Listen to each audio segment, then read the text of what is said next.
Hey everybody, it's me, it's Undead Viking.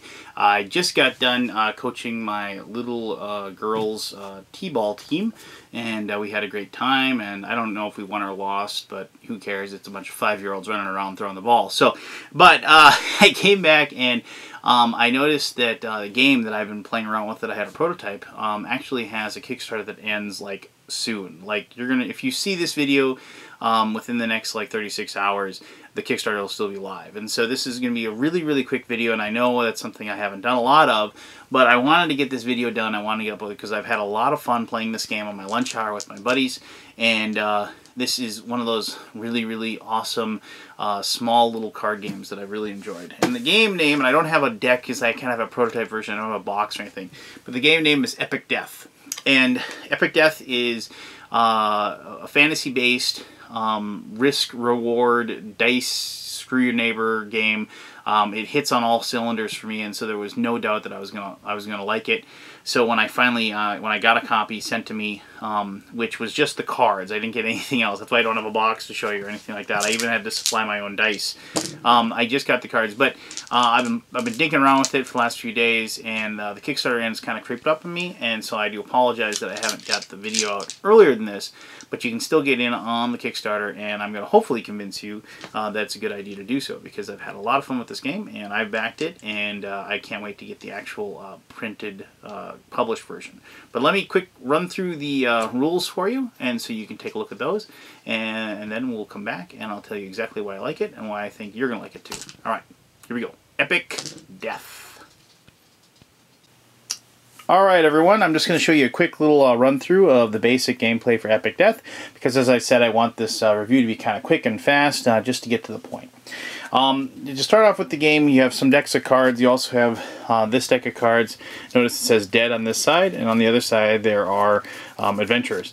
These adventurers are just kind of, you know, iconic type characters that you'd see in any kind of fantasy setting. If you're familiar with D&D and those types of role-playing games, you're going to see people like that, you know, like the big giant orc, you know, and then there's some funny stuff where, oh, he's an orc brute and he doesn't say anything because he's so dumb or whatever.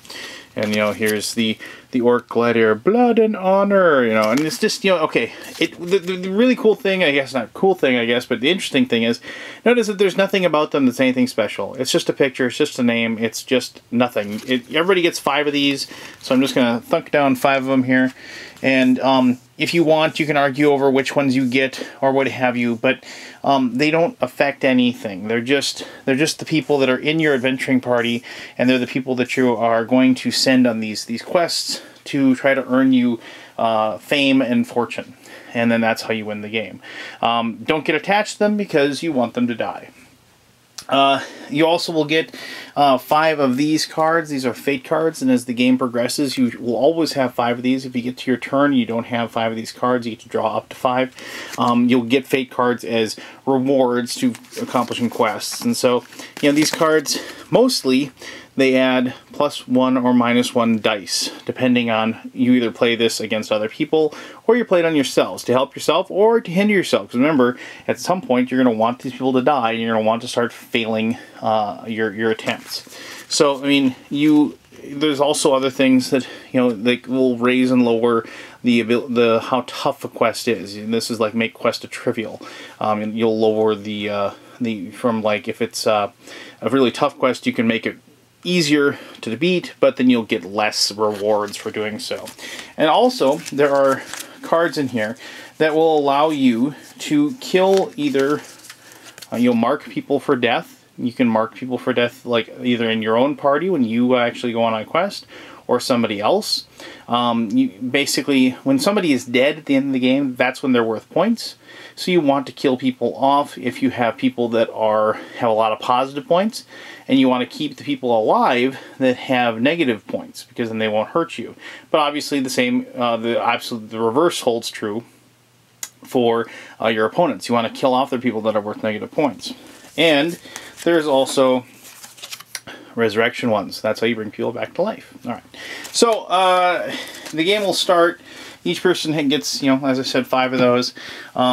You have a quest deck, which is, the green ones are normal quests, and these are the epic quests. A normal quest will have, this is, you know, it tells you what it is. It's a gang of gnolls. And it says it takes 4 mighty victories. The yellow skull and mighty means that when you roll the dice, you have to get a 5 or a 6 in order for to get a success. Trivial is a 4, 5, or 6. And the, you know, the really tough ones, I'll see if I can find one here that has a red skull on it. Like, here we go. The exalted victory, that you need a 6 to complete those. But anyway, so you will have to go through, you don't mix these up. The green ones happen and the epic ones happen. But if you succeed in one of these, you'll notice that there is something you get victorious. You take 2 loot and 2 fate. So you get 2 loot cards, which is this last deck, which I'll show you in just a moment. And you get 2 fate, which means you just get to draw a couple more fate cards. And you'll notice down here, there's this black 300, and that's a fail point. If you fail at this quest, you will have to take this quest and put it underneath one of your adventurers down here. Like, you'll just put it underneath and then you're going to want to make sure you try to keep this person alive throughout the rest of the game, so that won't count against you. As the game progresses, you'll find that you usually try to have like 1 or 2 at most of your people are the scrubs, and they get all the negative points. And then those are the ones you're trying to keep alive, and those are the ones everybody's trying to kill off. But regardless, you take 5 of these quests, and you just put them out like this. And, you know, this game wouldn't look exactly like this, but these are the 5 quests. And if you're the active player, you will pick one of these quests as what you want to try to defeat. And so, like, you know, you can take, like, maybe this one, you know, because it's, you know, collect 10 fawn scalps. What could you possibly need them? I think this one's funny, actually. But, you know, it's easy for trivial. That's easy to do. 1 loot, 2 fate. So I'm going to go on this quest, you say. And so, you know, you don't use the other ones. You just kind of put them off to the side. Say that's the one. And then beginning with yourself, you will then put fate cards down, because you start with a total of 10 dice you get to use. You just get 10, and that's your pool of dice. But then as people play cards, plus and minus, you will either gain or lose a number of dice that you'll get. But the trick is that you only get to replenish up to 5 fate cards on your turn, and plus the only time you can get more fate cards is on your turn by completing quests. So you don't want to use up too many of your own, and your opponents don't want to use up too many of their own. But, you know, there is that factor. Now, this is when you'd mark one of these people for death, or try to resurrect them. But you can only do that if they actually have scored a point, if you've put a card underneath them to do so. But regardless, after all is said and done, after myself and other people are playing cards, and, like, you know, it's like, oh, you know, plus or minus a d6 die. I wanted to add dice, so I roll a d6 and see how many dice.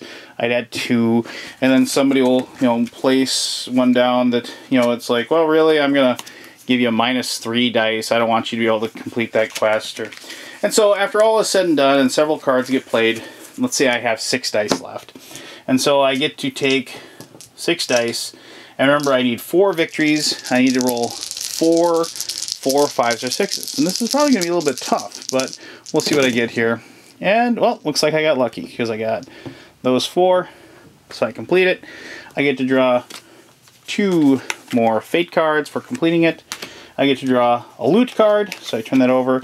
What do we have? Oh, look, it's armor. Well, once again, this stuff doesn't do anything. But, if you notice, it's worth points. This is worth 300 points. So, I can take this armor, and I can go ahead and, you know, put it underneath somebody like this little, this dwarf engineer here. And, like, just like that. And now they have 300 points. If that person is dead at the end of the game, that's epically, they died an epic death, and they died wearing that armor, and it's worth 300 points for me at the end of the game. Now, then it goes on to the next person, and this quest card is gone, and it goes on to the next person, and they have to choose between the 4 that are left, and so your choices for the quests eventually dwindle. When all the quests are gone, and they've been either succeeded or failed, let's say I win again, and I failed this one, so I did put that underneath there, so, you know, I failed that one, and so that's the bad result. You take 5 more quests. Oh, I'm sorry, this is the wrong deck. You take 5 more quests, and you place them out like so. and that is your quests for the next turn. And so you do that, and so on and so forth, until you get through all the green ones, and then the game changes radically, because now you have epic quests. Now, epic quests, as I said, are when the game changes, and this is when you're going to want to try to kill people off, and you're going to want them to die. And the quests in these cases are sometimes a little bit more difficult, but you will notice that, and this is one of the more clever ones, you can say, save the princess, wrong castle, yeah, the mushroom, anyway, I don't have to spell it out for you, it's a little on the nose there, but notice it's worth epic points up on top. And if you lose doing this, you're going to be able to put this quest underneath one of these people, and that's the person that was killed while on that quest. And so then you put this on them, and then they get the 200 points.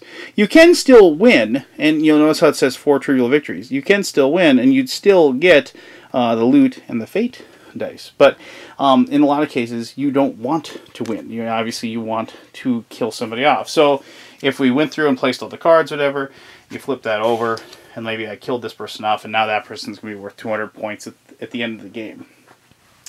There is one little wrinkle to the game, that if you manage to, like if you had like this basilisk, and it says 4 trivial victories, if you roll exactly what you need to defeat the quest, it's worth double the points that's on the card, plus you get the reward, plus you get to kill somebody off. So that's called, and that's where the game name comes from, the Epic Death game name.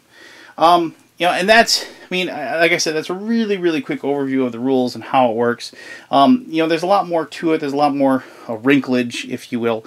And I'll go into that a little more with my conclusion. But that should give you a really good idea of how you play the game. All right, well, let me tell you exactly what I think of Epic Death.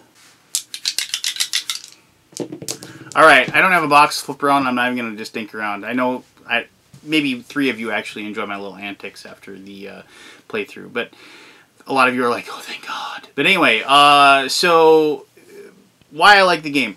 Like I said in the intro, it hits on all cylinders for me. It's exactly what I want out of a cheap little card game. And this is by no means cheap. I mean, well, I guess, the price-wise, it's not all that expensive. But the components are really good. I love the art. I love the theme. I love the overarching, like, just kind of whimsical, funny, kind of mature, jokey nature of the game.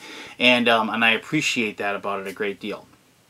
It's not going to be one of those games that you're going to say, wow, this had a lot of really difficult decisions to make. No, I mean, it's just it has some good decisions, though. I mean, as far as like card management and things like that, and winning cards, but this is just a screw each other over, rolling the dice and laughing and having a good time type of game.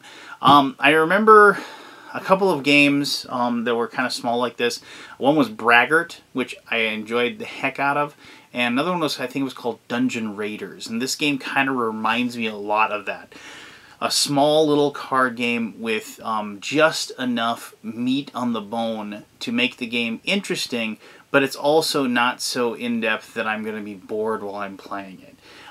It's exactly what I expected it to be. I love the fact that the game switches gears halfway through. I think that's the point. I think that this game is fantastic. The fact that you spend the first half of the game building up your adventurers, making them worth something by giving them the loot, and then you switch gears and you start trying to smash them and kill them off so you can score them. And then you also at the same time are trying to make sure other people don't get to kill the people. So I mean, you spend the first half of the game trying to stop people from beating their adventurers, and then you spend the next half of the game trying to make sure that they win. And so I really dig that. I mean, it's just it's such a cool little flip to how the game is played, and you kind of just have to be constantly aware of the fact that and figuring out whether or not is now the time that I'm going to want to defeat this epic quest, or is this when I'm going to want to lose? And it's that fun little risk and reward and trying to make up your mind as far as what you want to do. There was a couple things I didn't mention. I realized now when I did the gameplay. One of them is the game ends when either you get through all the quests, or and that's normal and epic, or when one player has managed to kill off all 5 of their people. You also, if in the loot deck, and some of the stuff like this helmet, like says righteous up there. The loot actually comes in 3 different kinds. There's armor, there's helmets, and there's swords. And you can't just pimp one person out with 17 swords or whatever. They only can have 1 item of each kind. And if you can somehow get like a complete set for one person, the points that they're worth is doubled. So you want to prevent somebody from doing that, obviously. You don't want somebody to smash open the points like that. You know, it's just, you know, it's like, I don't know, it's like, I love the art, I love fantasy themed, I love rolling dice, and I love Screw Your Neighbor games. And I like quick, dirty little card games like this. And so it hit on all cylinders. And if any of those 5 are things you're looking at, I highly encourage you to go over to the Kickstarter page, take a look, see some of the things that it's going to be published. They've met their goal, and see some of the rewards that they're getting, the extended rewards that they're being rewarded. The extended rewards that they're being rewarded. That may have been the dumbest sentence I've ever said in a review. But the stretch goals that they've achieved. Take a look at that. See what kind of cool swag you can get, and then decide whether or not it's going to be a game for you. But there you go. Epic Death, and I do apologize to anyone who's watching this video after the game has already, you know, the Kickstarter has already ended. I'm sorry, but this is one of those things where I just wanted to express my great interest in the game, and I wanted to make sure that everybody knew that it was out there while there was still time. Alright, well, I'll have another review later this week that'll be a longer. Don't expect short reviews like this very often, if ever again. No, yeah, that's what I mean. You know what I mean. Alright, I'll talk to you later. This was Undead Viking. Bye-bye now.